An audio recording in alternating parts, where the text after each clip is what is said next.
Welcome to Crit Sandwich. On Crit Sandwich, 4 friends play D&D loosely based on our favorite movies, shows, and games. This is episode 9 of Campaign 9. We are playing in Ravenloft via the plot of Jumanji. My name is Casey Sears. I am Thomas Middlebury, also Hogan the Savage. With me, Chuck Ventus. Good evening. I am William Middlebury, the grandfather of the bunch, and I play Tolkien Thunder Guy. Level 7. That's right, you heard it correctly. Level 7 cleric. Somehow I leveled, passed out on the ground. Also with us is Matt Popich. I am playing Gunny, who is played by Lila, and I did not get passed out on the ground, so I earned a level. Damn straight. Fair enough.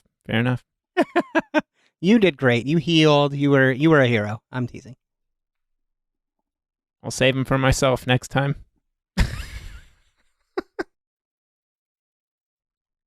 And of course, with us is our Dungeon Master, Robbie Ponder. Thank you, Casey. This is episode 9 of the Cursed Family campaign. If you haven't listened to any of the previous episodes, please go back and do so.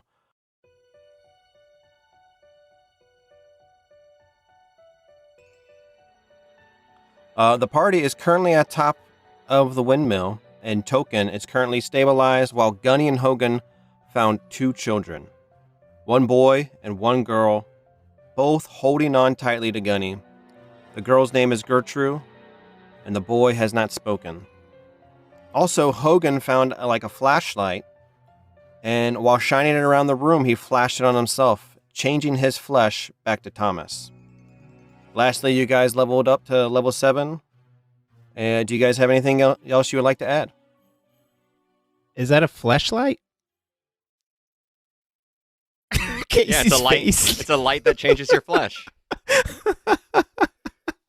When I wrote this, I'm like, I shouldn't put that, but then I dared to do it for you, Chuck. It's a fleshlight. Ugh. Do you guys have anything you want to add about the campaign? Not at the moment. I'm excited that we leveled. Okay, well, what do you guys do? You're on the top of the windmill. It's about, I would say, it's about lunchtime, a little bit after lunch. So I would assume we would, make sure Gramps is okay. Make sure he's stabilized, right? And we were kind of poking around the room. I hit myself with that flashlight. I imagine I would have Gunny hit me with the flashlight again, so I turn back into Hogan, because I feel vulnerable as William, or as Thomas. Yeah, so while you're Thomas too, so just imagine the body size too. So you got Hogan, big beefy Hogan, super strong buff guy, and now you got Thomas, a teenage kid that, probably is just into his first year into puberty. And now he has all that armor and all that weight onto him.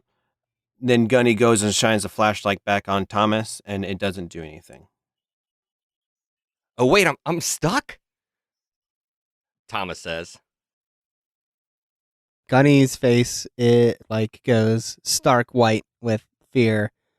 That can't be. We can't do this. We can't do this with you like that. Oh, geez. Yeah, how am I even going to get this giant sword to my horse? How am I going to get on top of that horse? It's huge. Yeah, this is a problem. I mean, do we have any ideas? Do we have anything that leads us to believe that we have the capability to turn you back? I mean, do we want to take a long rest and maybe it kind of wears off? We can definitely batten down the hatches. I know those kids probably don't want to be here long, but we should maybe make them some food and hang out and search this place. Take it easy for a minute. Yeah, so you guys are on the very top of the windmill. There are no windows here, so you can just kind of settle down and start resting. Are we taking a long rest up here? Yeah, I think we need to for Gramps. And for me, really. Okay, so it takes about 2 hours to turn back into Hogan. And then after that, you got your 6 more hours of your long rest in. Oh, wow. So it does wear off. It takes about 2 hours to wear off the one charge. So Casey, just if you need any stats or anything with it, it's called just a item I wrote. It's a Ravenkind flashlight, and as an action, you can expend one charge to present the flashlight to make it flare, light at a target, and has 2 charges per long rest. Where did we get this thing from? Was this on the witch, one of the witches? No, Hogan was looking around. He critted, so he was looking around in the room, and it was up in the rafters, we'll say, and there's like a old bird nest up in the rafters, and he's seen some shining light coming from there, and he investigated up there, and he found this magical flashlight. I would call that magical flashlight a powerful force for good and protection, a holy symbol of great hope. I would also think that it certainly seems powerful. Yeah, don't let this fall into enemy's hand. As you can see, you are vulnerable. It turns you invulnerable. So now that I'm Hogan again. Well, it seems like, sister, we've got about a 2-hour window. Maybe if we hit Mom with this thing, we can have 2 hours with her before she turns back into Strahd. I think our best bet is to try to do that and then, I guess, get her back into our plane. And then maybe it'll stay that way if we're over there. That's my only thought. I don't know. Chuck Tolkien is up by now. What are you talking about? We explained the flashlight and how it works. Oh, makes sense to me. What happens if we point it at someone in the game? I don't know if I want to find out. Yeah, we also don't know, how much we can use it and things like that. So let's just save it for Mom and Dad, don't you think? Your mother makes sense. I don't know about your father. Dad doesn't have a body. I guess I still have hope. Hence why we should test this baby. Well, so we know we only have 2 charges, right? Yeah. Is this something I have to attune to or anything? Because I think Robbie said that Casey, well, I don't know if he understands that he has 2 charges, but... Don't worry about the tuning or anything, but you know you have 2 charges. Okay. Well, I would say we save them at least one for Strahd then. Yeah, I agree. It's got 2 charges. We can try it once on something from this world and see what happens to it. Well, I think our next order of business for the immediate should be to get these children to their parents, don't you think? Yep, I agree. All right. I think that's what we're going to do, although maybe we can take a second, like, while we're long resting and go over what of the prophecies we have found. Yeah, I'll quickly go over that for you guys. This card tells a history knowledge of the ancient will help you better understand your enemy. And then Madame Eva said, oh, this one is close by. Go to the place of leading star's dwelling and the drafts of the master. You guys found that one. This card tells a powerful force of good and protection, a holy symbol of great hope. Then Madame Eva said, I see a black hole in stone leading toward captives around towering blades. This one you guys just found. The next one is... We did? This card... Wait, there was a towering blade? What? We found that one? I don't know. I think we're still looking for it, if you ask me. Yeah, that's on the list. Noted. This is a card of power and strength that tells of a weapon of vengeance, a sword of sunlight. Madame Eva said, I see a plot of Adam's wine in the shallows of working deep. This card sheds light on one who will help you greatly in the battle against darkness. Madame Eva said, find the avenue leading to peak, to a tree with one nut, look for the nut. Your enemy is a creature of darkness whose powers are beyond mortality. This card will lead you to him. Madame Eva said, look for a wizard's companion. Let the wizard's name and servant guide you to which you seek. And we think we have that one. And I still think find the avenue leading to a peak, to a tree with one nut, look for the nut. I think that was Chuck.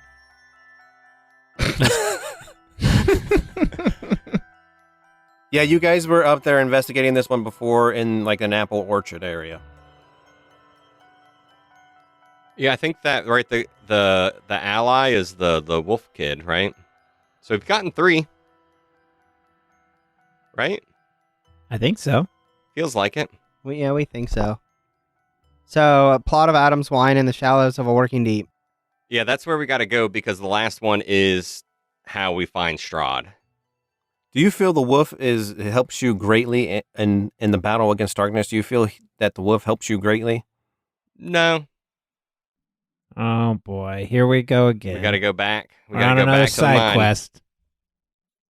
Well, it doesn't say Nice. how. Look for a wizard's companion. Let the wizard's name and servant guide you to that which you seek.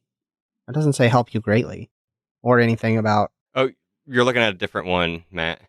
Oh, sorry, I'm reading all of them quickly. Oh, this card sheds light on one who will help you greatly in the battle against darkness. Okay, so then avenue leading to a peak to a tree with one nut. Look for the nut. We have to go back to that spot, you think? There was an orchard there, and the mountain.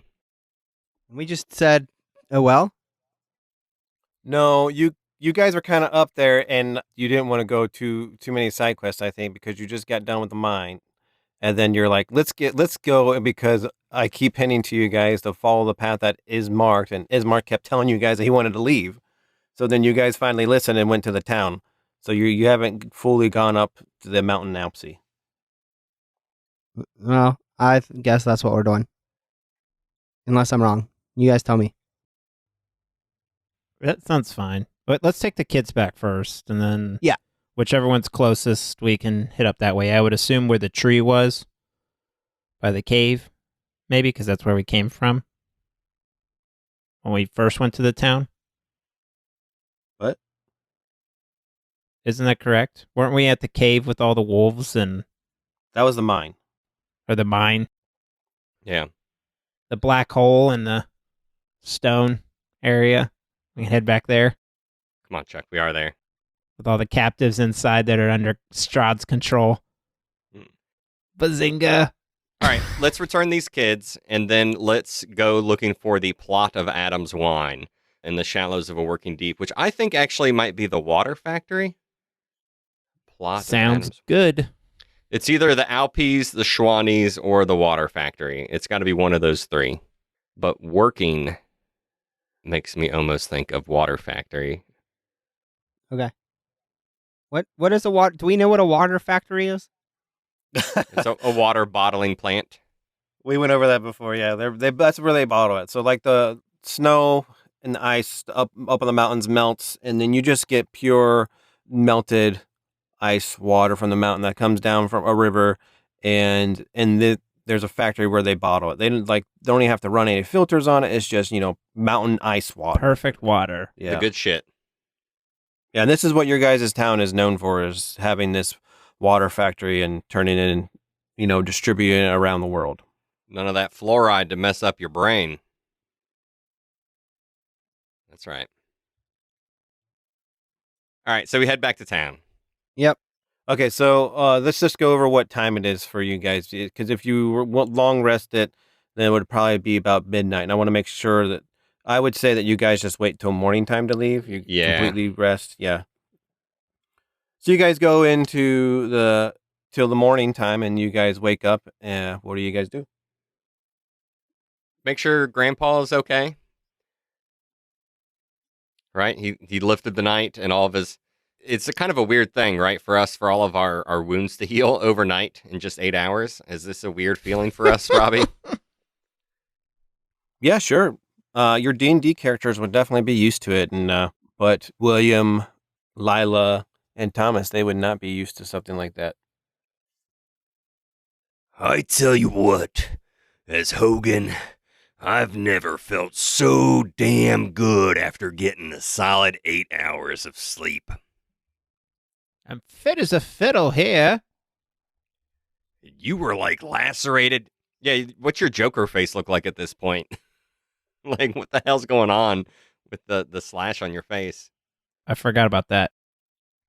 I guess I got a scar, maybe. Yeah, is it already scarred over, Robbie? Shh. Yeah, sure. You can do anything you want with it, Chuck. If you don't even want it, you don't have to have it. It feels weird to get it and not still have like a mark or something. So I'll have like a slight scar there. Okay. You want to know how I got this scar? Sure. Got my ass beat in the last fight. All right. So yeah, we load up the kids on our mounts and head to town. Same stuff as before as you guys travel through these areas, and then you come down to the residential living area where the town hall is at, and it's really misty around here again as you guys see some shadowy shapes in the distance. But you guys have seen this before as you came into this town. It's as you start slowly walking and riding on your mounts to go in there, and those shadowy shapes turn to the buildings. You guys go past the bakery shop. And then up ahead is Mad Mary. You can hear her again sitting there sobbing. Oh, my daughter. She's in a rocking chair, rocking back and forth, just shaking her head back and forth, no, and looking down at the ground, holding a baby doll in her arms. Gunny, or Lila, maybe help this. Maybe this one's on you. I'm not good at this. Yeah. I kind of grab the little girl by her hand and start walking her over to Mad Mary. I'm just kind of watching from a distance. Yeah, you start walking her over, and then the little girl sees that it's her mom, and she just kind of takes off jogging toward her mom and hugs her mom's leg, and her mom's like, oh, my daughter, I'm so sorry, and then hugs her back, and then the daughter just kind of smacks her mom across the face for basically giving her away. And then they hug and embrace, and they go back into their hut, and you stop hearing Mad Mary cry. Hey, there we go. What? Quest solved. Well, yeah. What? Side quest solved. Side quest solved. Do we get experience or an item of some sort, or does she just walk off? You guys get a ringtone on your cell phones. Okay, I will just send it to you later. Dun, dun, dun, dun, dun, dun, dun, dun. That's what I was thinking too. Yeah, Boy, where's your family? yeah. The boy's still around, and he's holding on to a piece of cloth that's coming off of Gunny's waistline, and he's trying to drag you over to where his house is at. And he goes over there, and this is a quiet boy. He's real quiet, and he goes and runs to the front door, and then he turns back and looks at you, Gunny, and then he comes running back up to you and gives you a hug and looks up at you, and he says, thank you. Then he runs off and goes inside his house. Dun, dun, dun, dun, dun, dun, dun, dun.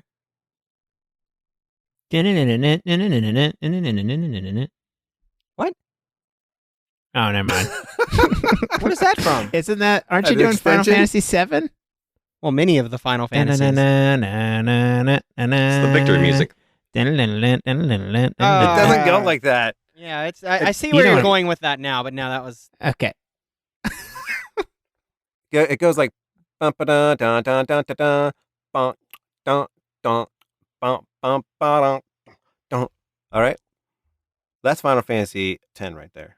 Maybe they're different, but anyways, okay. So you guys are in the middle of town. You get it's morning time. You got the well in the center of town. Other than that, nothing else going on in this town. Ain't nothing's new. I think we need to check out that well. I No, wanted you to don't. last time. It definitely doesn't fit. Robbie wouldn't let us go in there. Yeah, well, it definitely doesn't fit anything that we've got in our things, though. A plot of water in the shallows of Working Deep. I don't know, man. It sounds like it's water that's being worked. It's kind of deep, but the bucket is shallow. Yeah. I'm kidding. Actually, the closest thing is the Alp Sea. We could start at the Alp Sea and then work our way up to the water bottling facility. Sounds good. All right. So yeah, we mosey on after we did our good deeds. Yeah, so you guys go to the Lake Alpsea, and this is like a really nice. You've kind of been here before. You guys take your mounts up to the hillside, and you get to this nice point that's up on this mountaintop area that's where it's looking straight down onto this crystal clear lake. The sunlight's reflecting on the lake and it's shining into your guys' eyes, and it's just a beautiful place to go to, like during sunrise and sunset. Just absolutely beautiful. I do remind everyone too that this guy always has these dark clouds, so there has been no sunlight shining since you guys have been into this plane.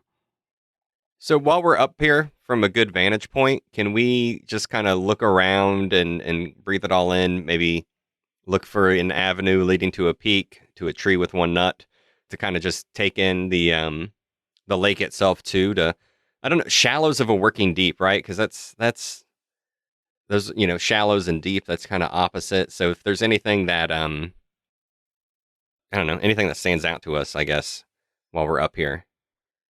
Didn't we hear like a story from Ismark before about like the wizard guy and his entourage were traveling somewhere and he got like killed out in some lake somewhere?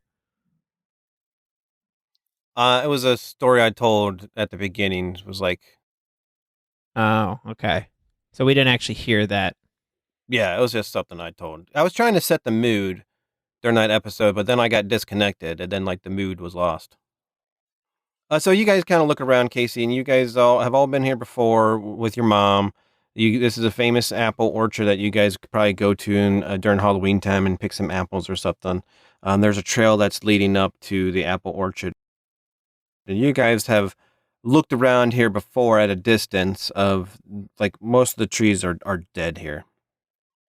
Well, if there's an avenue leading to a peak and trees, maybe we should explore this place real quickly for this. Let's see, this is what the card says. This card sheds light on the one who will help you greatly in the battle against darkness. Find the avenue leading to the peak, to a tree with one nut. Look for the nut. The nut might be a person, but we could... I don't know. I think we should search this area before we get too far. I'm fine with that. Let's do it. Yeah, so you guys kind of look around some more, and then, like, looking up, as you guys begin to travel up more, like you're getting past this misty area, and like up past here, you can look up, and the trees here just kind of steadily climb up the slopes here, and you see the trail that you guys are on. It goes even higher up. Well, the ground here is really rocky and uneven, and it's really tiring for you guys to navigate on.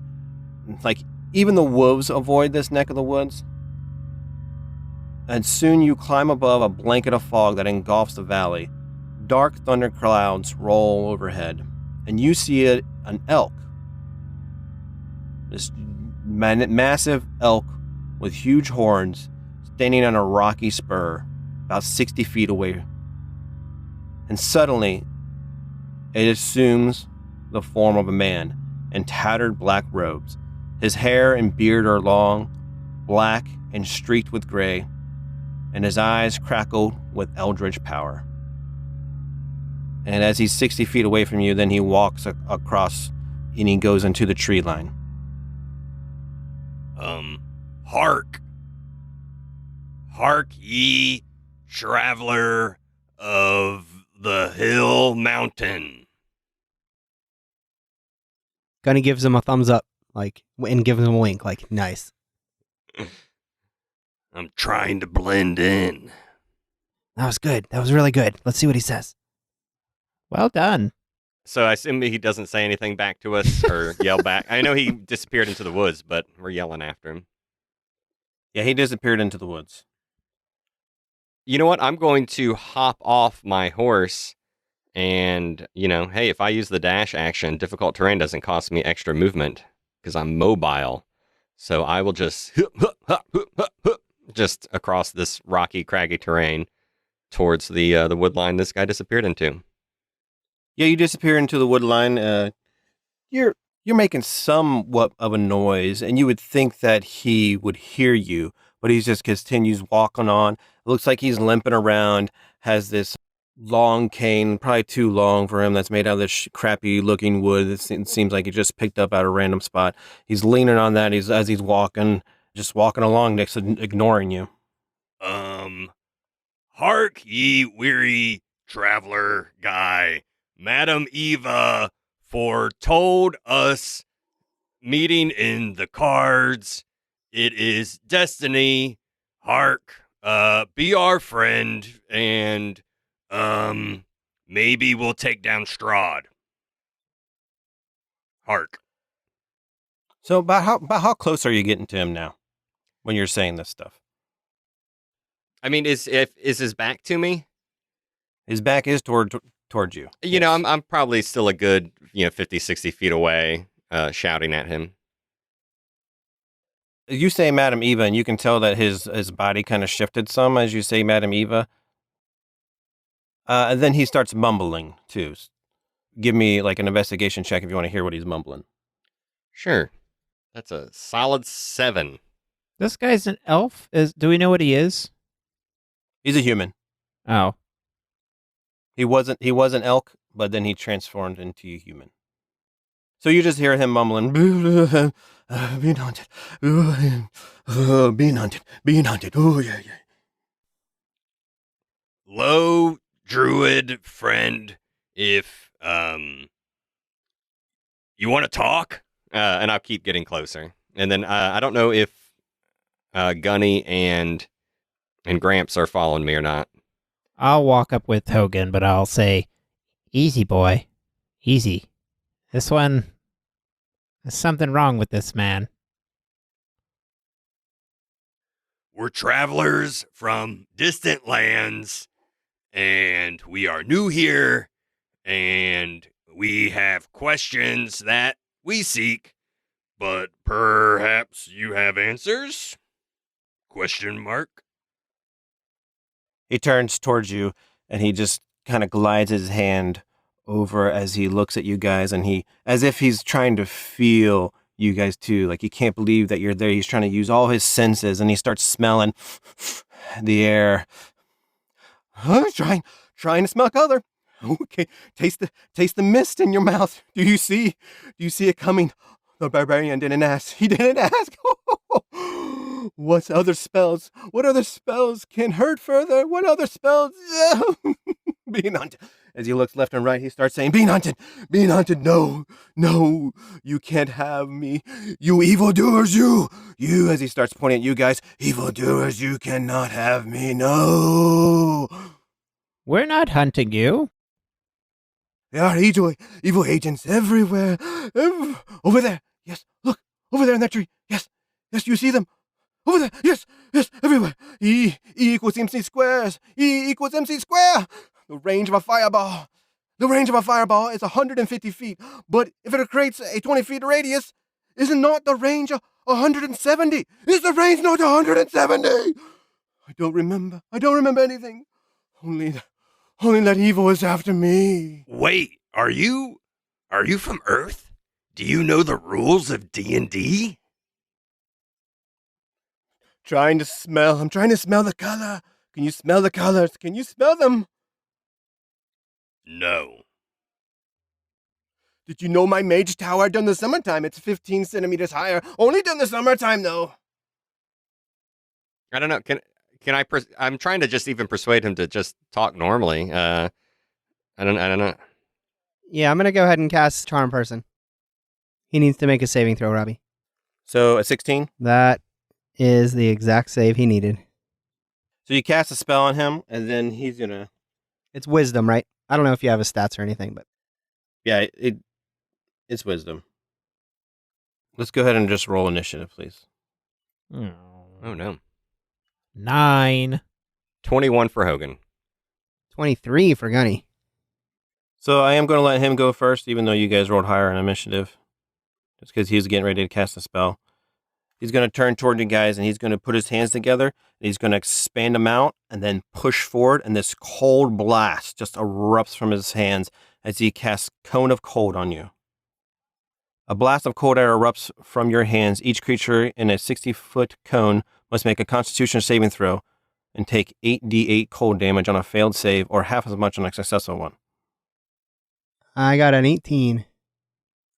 What kind of save is this? Constitution. It's cold. 15 for Hogan. Oh, yeah. 23 for me. Hogan, you fail. 31 damage, and then 16 for Tolkien and Gunny. I Gunny, you're up. I happen to know what level spell slot that is, so I mean, I don't know, guys. think we should talk to this guy. I don't think we should be fighting him. Well, I agree. I was hoping to calm him down. Yeah, but talking doesn't seem to work, though. So we're thinking we're fighting him? So if you guys are going to try to talk to him, you can give him, let me know what you say and then give me a charisma I check. mean, I said like 100 things. Yeah, I apologize. I didn't really think about doing the saving throw because, I don't know. So go ahead and give me a charisma throw then. Are you talking to Casey? 17. What'd you say again, Casey, when you said this? I was just saying, hey, we're here to talk. We want you to help. Madam Eva sent us. We're from a different place. We're from far away. Can you help us? He asked if you were from another. I asked him if he was from Earth. Knows the rules of D&D. Yeah, because he was talking about the distances of Well, spells. the key thing of what I'm looking for is that you guys have to just be able to know that there is like a powerful magic that's blocking him from being sane. Yeah, we would not have known that. Yeah, that's what I was wondering about. That's why. I didn't. Yeah, that's why I was He wondering seemed if like a it was, crazy person to me. Well, I figured there was something wrong that we could help placate. Do you have Chuck? Do you have like a greater restoration kind of thing? I have dispel magic. You know what you got? Hmm? You got that flashlight in your pocket. If you think he's from the other world, shine the flashlight on him. Oh, that's a good point too. Right, whose turn is it, Robbie? Break that spell. Gunny's up right now. You're right after, but Yeah, but you were gonna roll charisma. I don't know if I've said anything, I guess, worthy of that. I don't know. I'll let Robbie decide. Yeah, and I don't know if my character would know. Matt, did not suspect anything magical, so I guess I'll just delay my turn until after Hogan because I kind of want to see if we're like going into combat here or not. I mean, we're in combat and we just got hit with a cone of cold. I'm just saying, are we counterattacking? So I'm gonna delay my turn until after Hogan's. Yeah, that was half my health too. Oh yeah, that spells. That spell. Well, then it's more than that for us. So So if you're delaying your turn, I'll be like, Damn it, we were here to talk. and after I say that to him, I'll say out to the side to Gunny and Gramps.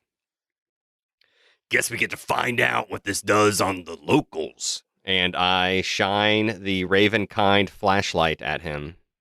so you shine your flashlight on him, and what you see before you shine on it is wizard that looks like he's just been out of his element for a while. Crazy looking guy, just looks like a nut.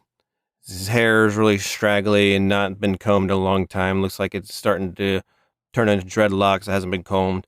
And same with his beard. His fingernails are really long. And then you go and shine this light on him, and he changed from Morden Cadence. This is Morden Cadence's character. Well, this is Gary Gygax's D&D character, and you change him into Gary Gygax.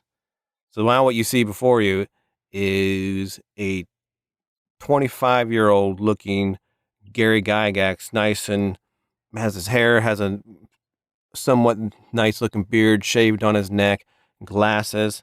And when you shine that onto him, and he starts looking at his hands and arms, and now he says to you, he's like, "You're here. You're the players."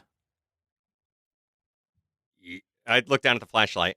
Holy shit, that actually worked. Told you, baby. But wait, I'm Hogan the Savage, but I'm really, a teenage boy in Germany named Thomas. Wait. It's not safe to speak here. Come with me. As he starts hopping along excitedly and moving his hands for you guys to follow him. We have to let you know in 2 hours you're going to go back to Morden Canaan. Is that who you Oh, yes. are? Yes, I know. Of course wait, who are you? I'm Gary Gygax. Who's that? I'm the creator of D&D. I've made my character Morden Cadence. No. There is evil all around. Strahd has ears everywhere. He can hear everything. Do not trick me into talking out here. Come with me. Come on. Yeah, we follow him. Holy shit. We follow. Gunny, what do you think? How you feeling about this right now? Oh, for sure. Yeah. No, I can I roll this? I mean, I would think I would know Gary Gygax's name, like as a D&D person, don't you think? Yeah, sure. Roll with advantage. Yeah. Yeah, I would figure Thomas as a non-player would definitely not. I got a 16. Yeah, you know who he is. Oh yeah, Gunny's pumped. Gunny's jumping and upbeat as well, following, saying, "Come on, guys! This is the actual creator of the game we're playing, of Dungeons and Dragons. This is unbelievable. How could he have gotten here?" Yeah, Mordenkainen skips along, and you guys go up. He leads you up to the mountains to an invisible doorway that serves as an entrance to his mansion. And he goes and he opens the door. He's like, come inside. We can talk in here. So it's just like a door in the middle of nothing almost? Yeah, it's like this invisible doorway that it just happens to, like, he just runs up to, and it looks like he's just grabbing the air, and he turns a handle on the door and just opens it up, and you can see inside, and you can see a couple rooms inside. Holy shit. As we're going, through the door. This is one of your famous spells. You created this spell. Like, you the wizard, not, I mean, you the person created all spells, but you the wizard, this is your namesake. This is Mordenkainen's mansion, right? Or, oh no, what's it called? But you made this. Gunny's freaking out. Mordenkainen's magnificent hut, right? Is that what it's called? Yeah, and I like smack him on the back. Yeah. If I was my wizard, I could totally summon cigars just by snapping my finger. But yeah, just come on in. It's quite impressive. So you guys go in, and immediately to the right, there's this long table, and these candles floating around. You see brooms like sweeping the floor, little dust and everything. Well, at first it's not doing that, but as he goes in, never mind. Yeah, it's all kind of doing that. No, wait, because if he's not a wizard, then he couldn't be doing that stuff because he kind of loses his magic powers. So, and nothing would be doing that right now. You guys, I didn't really think you'd turn him to a human, Casey. So you tricked me there. So none of that's happening. As you guys go in, everything's just kind of scattered around, and Gunny would recognize this as like a very intelligent wizard having all his kind of notes just scattered around everywhere. It is a chaotic mess. If anyone else tries to go and look at all his notes and everything, and I'm just talking like bookshelf galore, like the walls are just filled with bookshelves, and even stacked high, like on the right side of the wall, it goes 2 stories high, and you can see a ladder going up to the bookshelves. There's a fireplace on the other side of the entranceway as you guys walked in, and there's a long desk on the right. Well, make your guys self at home. Make you guys. This is my home, my que pasa, your que pasa. Welcome. My what's up is your what's up? Yeah, what? My que pasa is your que pasa. Something like that. Is that what que pasa means? Yeah, Did it means I say what's that wrong? up. Mi casa is su casa. Mi casa, su casa. There we go. I didn't take Spanish in high school. Sorry. That was This amazing. is wild. Yeah, Gunny's kind of like eyeballing out of the side of her eye to try to get some arcane info from some of these, scrabblings all over the place. So, Mr. Gygax, how did you get here? Matt, give me an investigation roll as you look around on all these notes and stuff. 13, not that great. You kind of scan around, and the things that you do recognize are the things that Gunny already recognized, your own spells that you have. And there's a couple other spells that, like, you're like, oh man, I can see it. Like, if I got a little bit higher level, maybe I could learn this spell and this writing, but you can't. And then there's a couple other ones, like a bunch of mumbo jumbo on it that you can't even understand. What'd you say, Casey? How did he get here? Mm-hmm. Okay, so as we're creating these planes, these books of D&D, we started to realize that these are different planes, and so we started writing them down in our books. And we had Strahd come along, and Strahd was devouring things, super powerful wizard. And the only way that we could stop him was to put it in a book and have heroes like you get transported into the world to be able to defeat Strahd. And now Let me just say up front, I'm very apologetic that it has happened to you guys. This was the only way to stop Strahd. This has been our only way that we're able to possibly stop Strahd. And I say we're because I am one wizard of 8, and I have been sent out. What I do is my main job as a wizard is I stop people from getting too powerful. And I was investigating someone that was devouring planes, and I found Strahd has left his plane of dread, and now he's devouring all these other types of planes, countless planes, probably thousands of planes. Your guys' plane is not the only one in threat to being destroyed.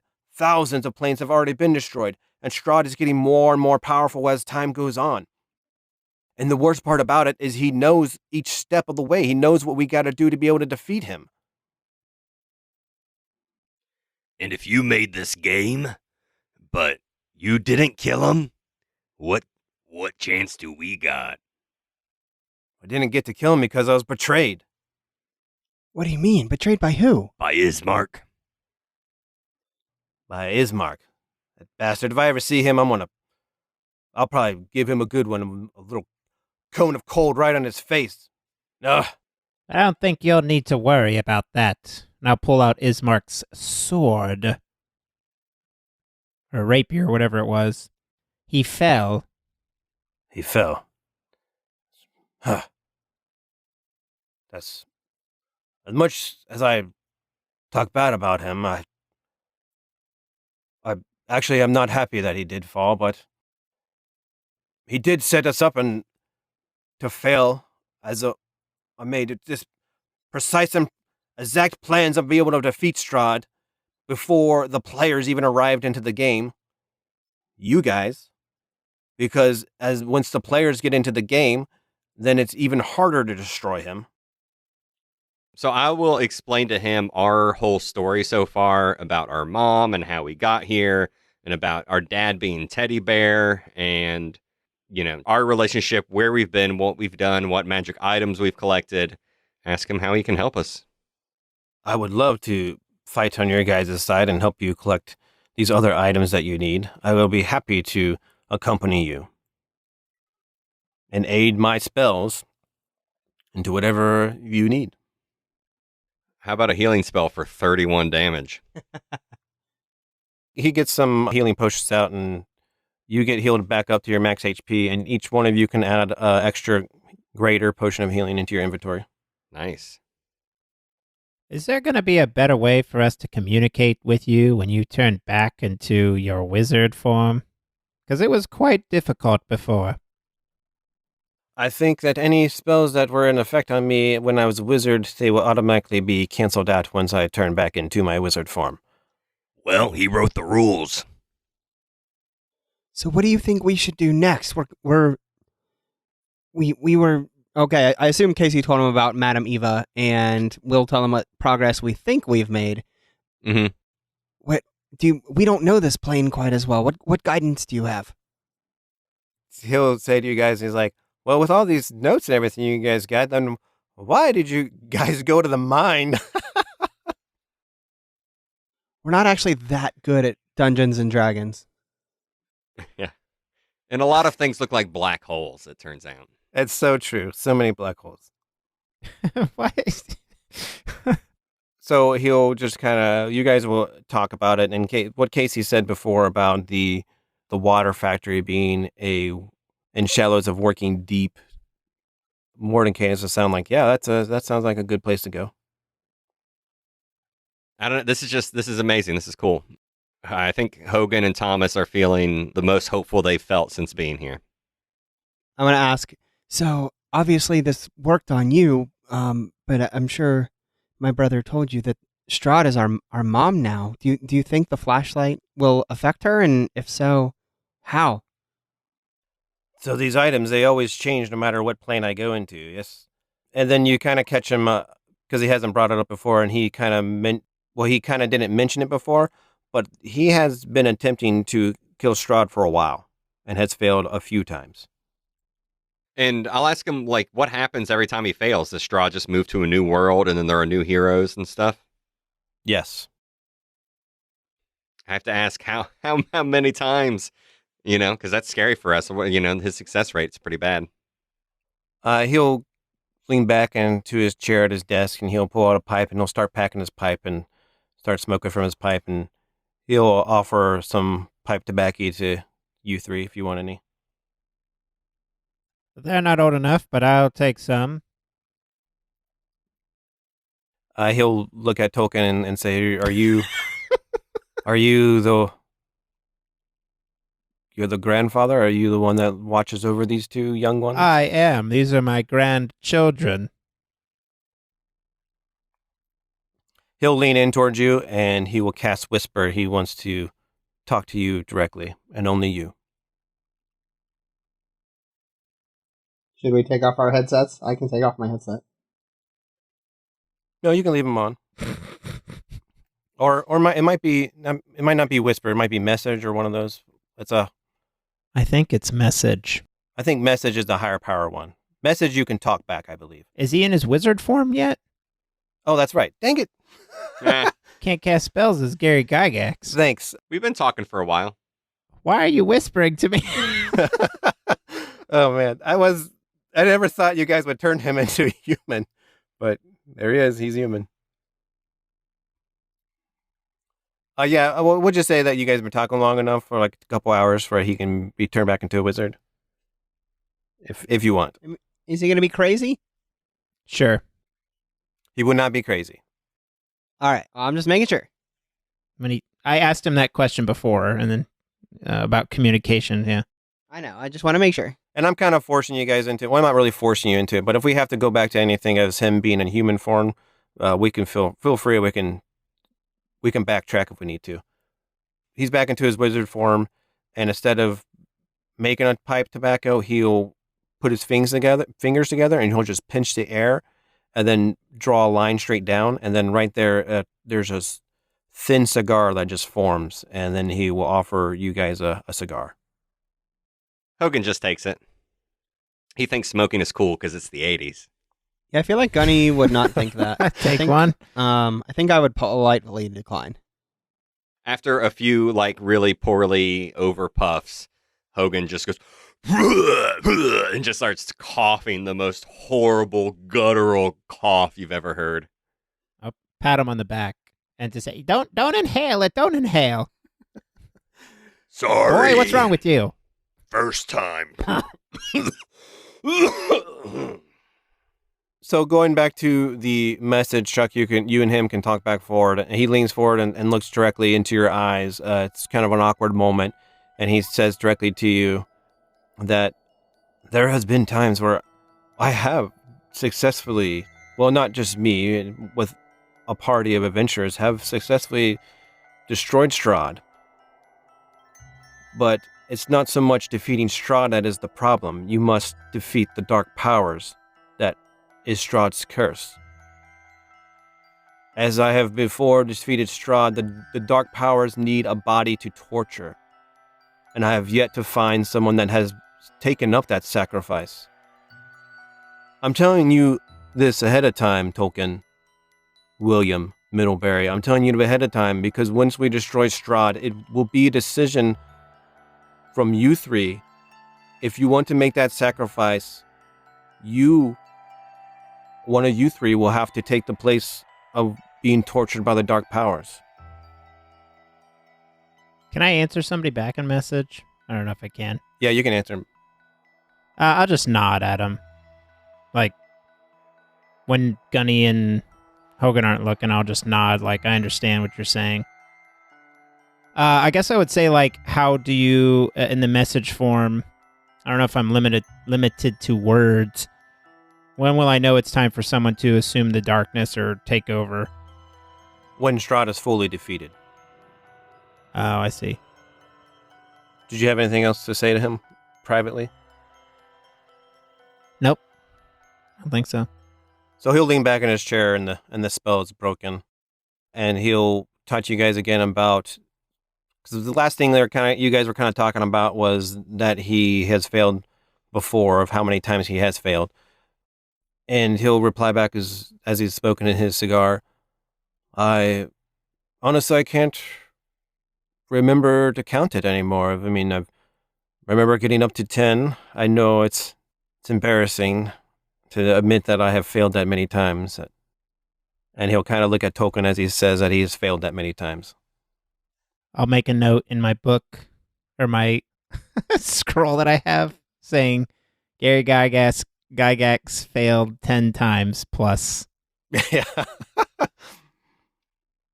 And then I'll also make a note of a tiny note that says, I'll just write darkness on there. I'll remember what it is.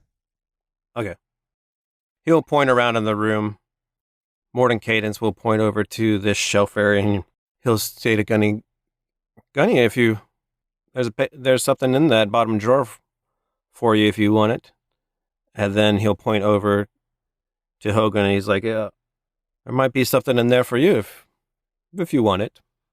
Yeah, I don't even think I want to do like an investigation check to see, or like an insight check. I pretty much am all in on this guy actually being for real. So I would go and look. You go in there and you look and you find it's levitating in the drawer as you open it up. And it is like this gold piece of paper and you wiggle it around. It's kind of like, almost like a metal piece of golden paper. And you just, no writing on it. You just kind of wiggle it around. I say, it's beautiful, but what is it? Takes a couple more puffs of his cigar and he'll say to you, he's like, it will turn into a spell once you cross into another plane. What spell it is, I do not know.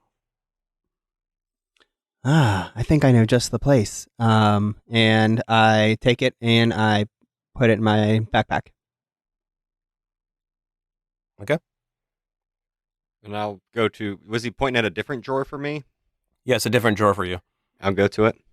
What was that oil chuck that your character had it in the last campaign? Do you remember the name of that? Oh, it was some ointment. Yeah. Rupertricator's ointment. Keogtum's ointment. Keogtum's ointment. That's what it is. Yeah, Yep. it's Keogtum's ointment. 1d4 plus 1 doses. Do you want me to roll for that, Rob? You can have 4. Sweet. When you guys were talking about your dad too, Morton Cadence would definitely show a lot of respect to your father. In fact, he'll mention that this is the oil that your dad used to use. Because if you remember, I described your dad that he was oily, a muscular, oily halfling. I will thank him. I'll be needing this. Morton Cadence would kind of be like, okay, well, what now? What do you guys want to do now? So you're just going to come along with us? Is that right? Yeah, I feel like we kind of got the cheat code, guys. I am the companion that will help you greatly in the battle against darkness, guys. That's me. Incredible. We have found there's a rule no meta, so I don't know if that's true for you or not, but Okay. So when your mom sits down in the first session of the D&D and she goes over the campaign rules, usually it's people go over briefly of no metaing or things like that, or they say that, hey, this is going to be a high role-playing campaign, or this is going to be a battle campaign, or things like that. Have you guys done that before when you play D&D? He'll mainly look at Gunny when he asked us. Yeah, that it kind of keeps you in the game, like you don't want to speak outside of it because it takes you out of the mood. I get, yeah. So anything that your mom says beforehand, those are the rules and everything that we must all follow. Now, I don't expect you guys to remember all that, what she said directly. Does anyone remember what she said? Because I sure as hell don't. I thought you were like, I don't expect you to remember, but here's what she said, because to you it happened yesterday, but to us it happened 2 months ago. Yeah. I was going to let your characters roll with advantage. Deal. Which I guess you all three do it, you're going to pass, so I guess I'll just read it. Would we? I mean, I would just go back and listen to the audio. So she said before, just a couple of rules. There is 0 tolerance for cheating. If you cheat, I might just turn your character into a monkey. Try not to look at any of my notes or the DM module At times, I will show some stuff to you in the book. That is the only exception when the page is opened for you. This campaign is supposed to be deadly. I can't hold back. You'll be going against some clever foes that you will be needing to outsmart and use chess-like tactics in order to defeat them. Work as a team, and you will need to remember things from the story and things on your character sheet. If you can't remember, I suggest you find a way to remember, like writing things down. And then she also said, most important thing, probably, is do not try to pull the mommy card and expect me to play an NPC nicely to you. Just because I'm playing an NPC that hates you in real life, that doesn't mean I don't love you. Gunny's kind of remembering that in her mind, and it probably brings a little bit of a tear to her eye.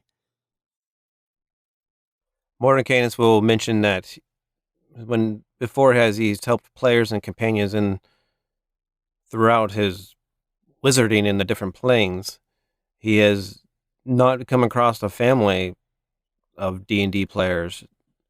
They've always been friends and that come together and play. He's never seen a family and that has such a close bond. You guys must love each other very much. I've never seen such a bond. Gunny would probably lay her head on her brother's arms and pull Pop's grandpa in and say, yeah, we're something special. Yeah, I put my big muscly arms around everybody and We're gonna get through this. We're gonna save Mom, and we're gonna get the hell out of here with Gary's help. I think we should head to the plot of Adam's Wine in the Shallows of Working Deep, which we assume possibly to be the water bottling facility. I would agree. So you guys are at the mountains Alpsy, and you guys travel north up to the business area and the water factory. Before you guys start taking off, you guys all have your mounts, and Morton Cadence, he casts Levitate on himself. He starts levitating, and then he just has all four of his fingers and his thumb together, and he just points them all out at the same time, and erupts out of there is like an Iron Man style. Just fire erupts out of his hands, and as he also casting Levitate, he just starts pushing himself forward in an iron, like Iron Man. Matt, what level was that cone of cold that hit us? Cone of Cold is level 5. Okay, so he cast at level 5? I was curious, yeah. Matt, what's the highest spell level you can cast right now? I just got the ability to cast a level 4 spell. Oh, wow. Okay, I was just trying to size him up compared to the rest of us. Yeah, he would probably wax us, really. That's why I called him a cheat code. All right, let's giddy up. Yeah, I mean, that's going to help so much against Strahd in general. So you guys are going through this business area. There's a lot of small town businesses. You guys recognize a couple of them. Just like a shirt making place, pants, clothing place, a place to do alterations. You go past all that and you get to the water factory. So this water factory is huge. It's what your town is known for. And so I just want you to picture a water tower that you see like on the highway or something that you're driving by. It's just like a huge water tank like that, but it's on the ground. And to the right of that, as you're approaching it, so the big huge water tank is kind of on the left, and then to the right you see like a building that is connected to it. Let's snoop. Snoop like dog. So you mean you're sneaking? Yeah. Sneak a deek. Okay, give me a stealth check. I crit miss. I rolled a 1. So where are you Clunk, going clunk, to, Casey, clunk. as you guys are starting to sneak? Where are you wanting to head to? I'd like to just check out this facility, look at the windows, try to figure out, just keep thinking plot of Adam's Wine, right? It could be this big giant water tower. It could be inside the bottling facility. It could be, right? I assume this is like attached to the river too, right? Yes. So the river comes down in here and it drains right in. It comes and it runs right into that huge water tank. Yeah, I mean, I'm just sneaking around everywhere, everything, right? Looking through windows, seeing if there are people about. And is the facility running? Is it, are there people working? That is odd to you because since you came up to this place, there are no people around. and you go and you start looking around in the windows and everything, and you don't see anything, but you can see like an office area with cubicles as you start looking. I mean, these are big windows, and they're like have each individual like little small pieces of glass, like probably a foot by a foot, but like the window is connected by like 6 by 6 of these smaller windows. And you start looking around inside, and it's really dark inside. You don't see anything inside, but you do see like office cubicles and a whole bunch of paperwork and stuff on top of the desks that you can see. You can see there's a kitchen area for, just a workplace kitchen. And then you can see the doors, which you would believe that would lead to the water tank that is that go to the left. And there's no one inside, so it seems like we could just walk through the doors. So I will suggest that to my team. Hey, there's no one in here. Let's just walk right in. Right? There's no windows open or anything. We'd have to break them to get in. Right, you can just walk up to the door. You start opening it. Before you do that, Mordecai, he starts clapping his hands together, starts rubbing them together like he's warming them up. He's going to cast invisibility on the whole party. Far out. Cheat code. Gunny does actually whisper that. Where'd you go? What? Where are you? I can't see anyone. You hear Mordecai's giggle. Yeah, let's look around now that we're invisible. Let's look at the offices. Let's look at the notes. Let's see if there are... Right, we're looking for a weapon of vengeance, a sword of sunlight, and everything so far has been kind of raveny, so anything raveny. Okay. So you don't see anything like that in the office area. You look around, you even look in the fridge, you find rotten food in the fridge. On the desk, you find just dust on the desk. If you move papers around, it flicks a whole bunch of dust up. Nothing's really going on here. There's the door that you came from. There's an emergency exit that's to like the far right. And then on the other side, there is another doorway. And then, so there's 4 doors. Like just imagine a square, and there's a door on each side. The one you came from, an emergency exit, and then one on the opposite side. And then the one to your guys is what would be the left as you guys came in. That would be the door that goes into the water tank area. To the tank. Let her roll. The water tank. So you go there and you try to open the door and it's locked. Oh. Morton Kanan? I was going to we say. got a wizard here. Excuse me. Wait, is that Excuse cheating? me, we actually have is 2 that wizards. cheating? Okay.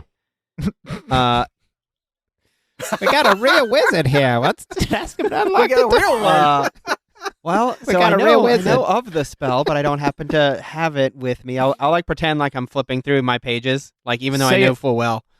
so you're not a real you know, wizard. I'm just not really ready for this exact scenario per se. But Morton Kanan, do you happen to have arcane lock ready to go, or knock? How about knock? You don't really see him, but you hear a knock on the door. And then it unlatches and moves open just a little bit of it, like an inch. Rad. See, I could have done that. I just wasn't. I don't want to waste spell slots, so I let Morton Kanan do it. So good job, man. Don't worry, I have hundreds of spell slots. I got spell slots out of my pockets, So you guys go into this water tank area? Yep. As you go in, you're up on like this rafter, this metal rafter area. You can see through it to the bottom, so it's just these slight metal bars that go across that you can walk across, like a steel grating. And there's steel railing for you as well as you look over into this water. And what you would expect this water to be, crystal clear water that is bottled up, it's not crystal clear. It is this green, mucky, and like has like this rainbow color effect swirled onto the top, like you see like water that gets like when oil gets mixed in with water. And you can even see like a bubble pop up over in the corner, and it smells in here too. This ain't fresh. Yeah, wasn't this supposed to be the town's thing? Let's hope this isn't crossing over into our world, too.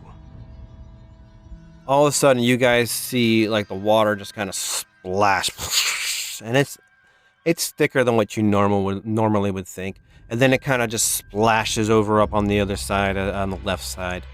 And you guys can look forward, and on the other side, 300 feet away, you can see this slight glow. But as you begin to start looking more at the water, you can tell that this water has countless number of zombies in this water. Countless numbers of zombies. One kind of just stands up, and it's been soaked in this water so much it's frail and wrinkled body, not much flesh left on it. As it stands up, you can see just some muscle fall off and splash into the water, and then it just kind of just falls back down into the water as it starts getting soaked in more. And you can start making out just bodies and bodies of zombies in this water. And that's what we'll call the episode.